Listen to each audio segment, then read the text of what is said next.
good. Amen. We know His mercy is everlasting. We know His truth endures to all generations. Amen. We know that we serve a God that can do all things. Yes. And we serve a Savior that can do all things, right? Yes. Philippians 4:13, yes. He can do all things through us.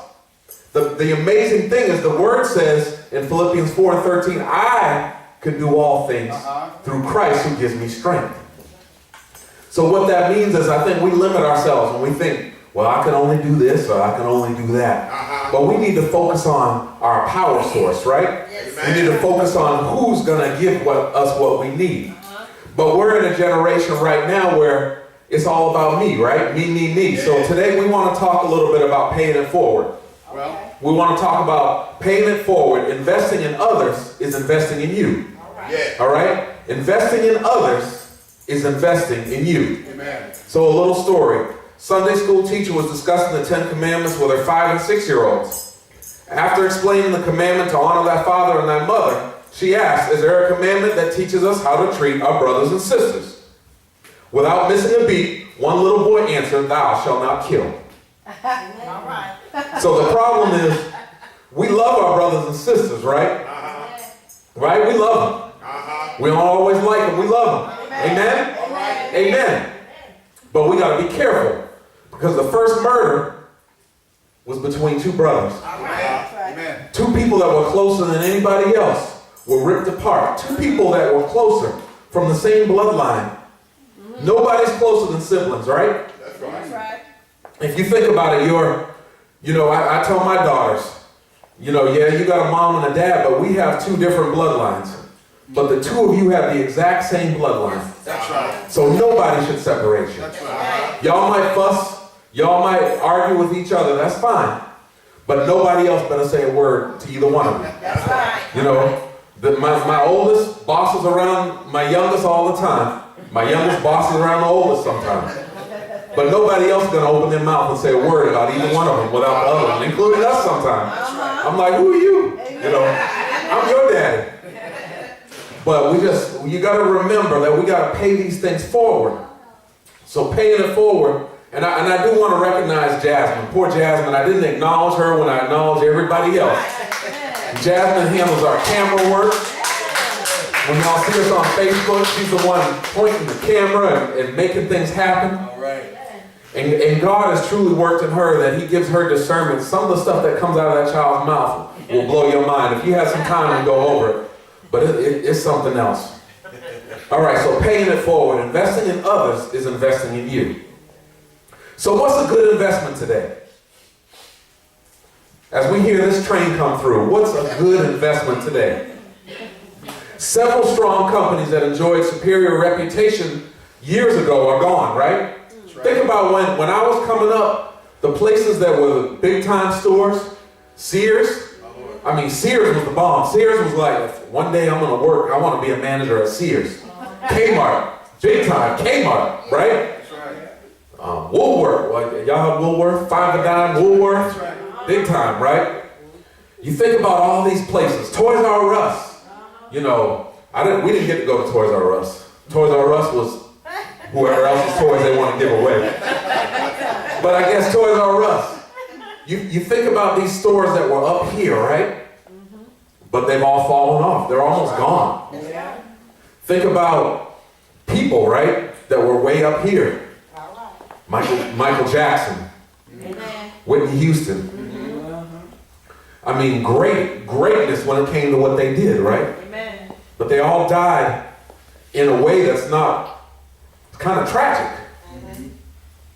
But the thing we always have to remember is, with the greatness came sowing into other people.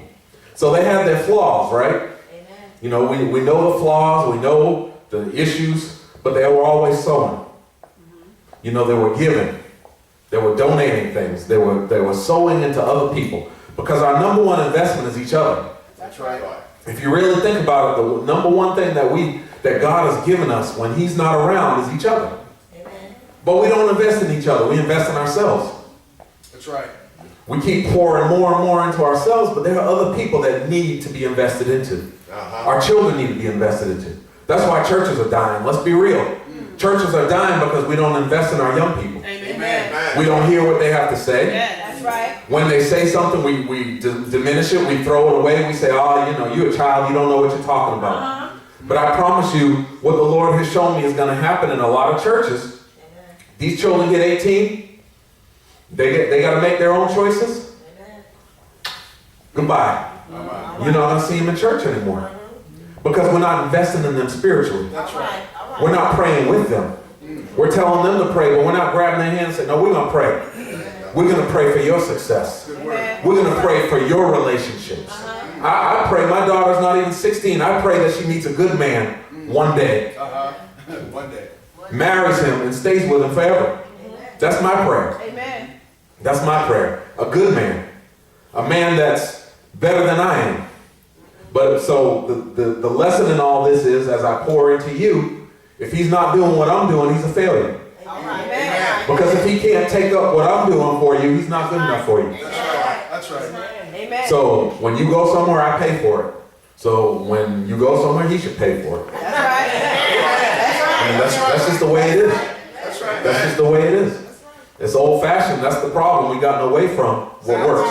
Yes, sir. All right? So paying it forward is also knowing that our young people are not the future. Everyone says that. They're our future. No, they're the present. That's right. That's right. They're right now. Because if we can't grow them as they're young, when they get old, they're going to go away. That's right. Because I can tell you, if people didn't aggravate me, fathers-in-laws and mothers-in-laws, and make me go to church when I didn't want to go to church, I wouldn't be preaching right now. I wouldn't even be in church. Yes, sir. But God knew what he was doing, because he knew it took an almost perfect woman to lead me back into the house of the Lord. So when I met her, I didn't realize that with Dewana comes a whole family. Yes, Not just one or two, but hundreds. But here's the thing that I also know, each and every one of them sowed into me. Yes. In different ways. Amen. Some of them sowed with green beans. Some of them sowed with prayer. Some of them sowed with a hug. Some of them just sowed with support. That's right. You know, some of them don't even know how much I appreciate them. The little things they do on the side. That's right. Some of them sowed with teaching me how to play cards. Some of them showed with embarrassing me playing cards. You know, you learn, because everything that I learn, you have to learn in love. So why not learn it from someone who loves you instead of getting out in the world and learning from someone who doesn't? Okay? So investing in other people is the key. An investment that always provides a positive return in investment in the lives of people is investing in Jesus, in other people. So what's that mean? How do we invest in Jesus and other people? Well, I'm going to tell you. First thing we have to do, Pastor Lavelle said it today when he read the scripture. Slow down. We have to slow down. Life has gotten us too busy. We are so busy. We have more technology now than ever, yet we have less time. Well, So when folks were hand washing their clothes, when folks were washing their own dishes, when there were no cell phones, say that, sir. it's amazing how much more time you have. Amen. Now you're busy, but you got more technological advances. Yes, sir. Guess what happened? Back in the day when you called and someone was on the phone, you'd heard a busy signal. What did you have to do? You hung up and waited and called back. Now we can't wait. Beep, beep, beep, beep. You got someone beeping you 1,000 times when you're trying to talk on the phone. That's right.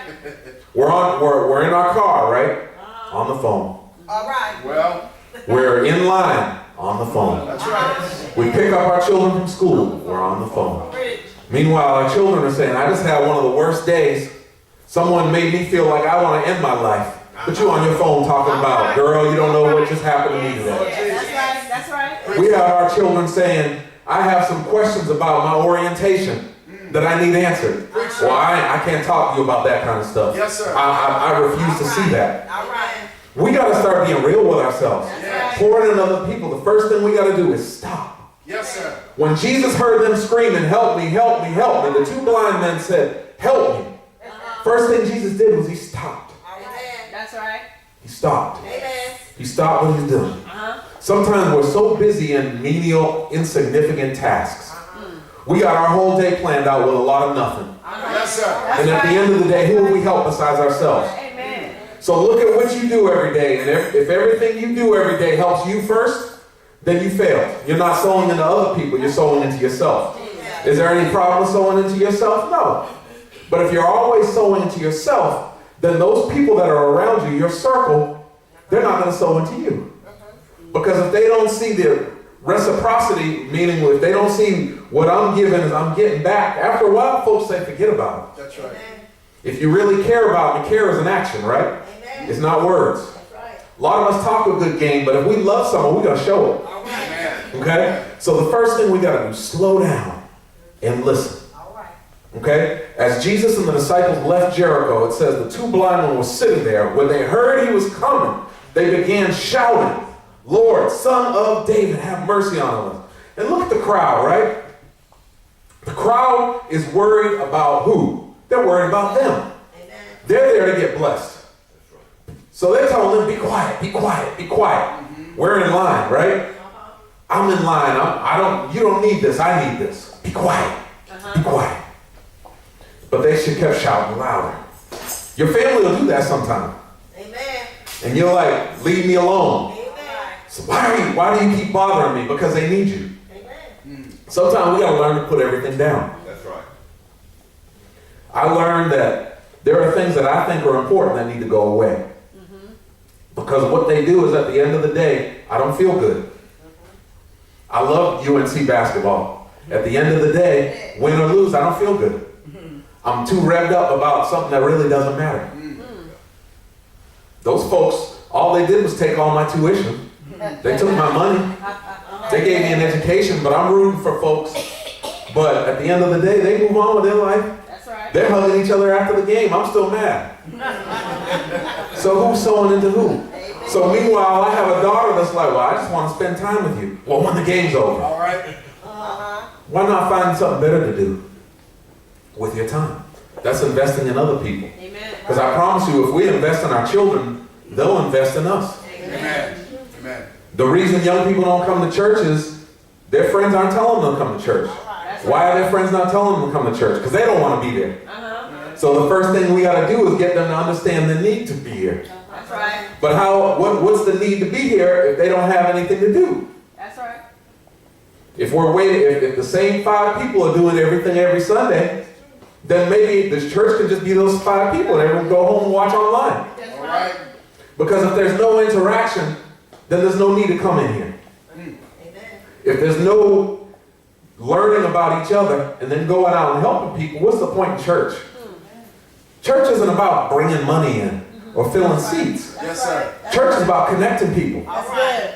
broken people, All right. people that don't know where they're going to go, right? So if we can stop for a minute and hear people out, Jesus. okay? Too many of us hear and not enough of us listen. So we hear people. So there's a difference between hearing and listening. Hearing I can do with my eyes closed. Hearing I can do in the other room.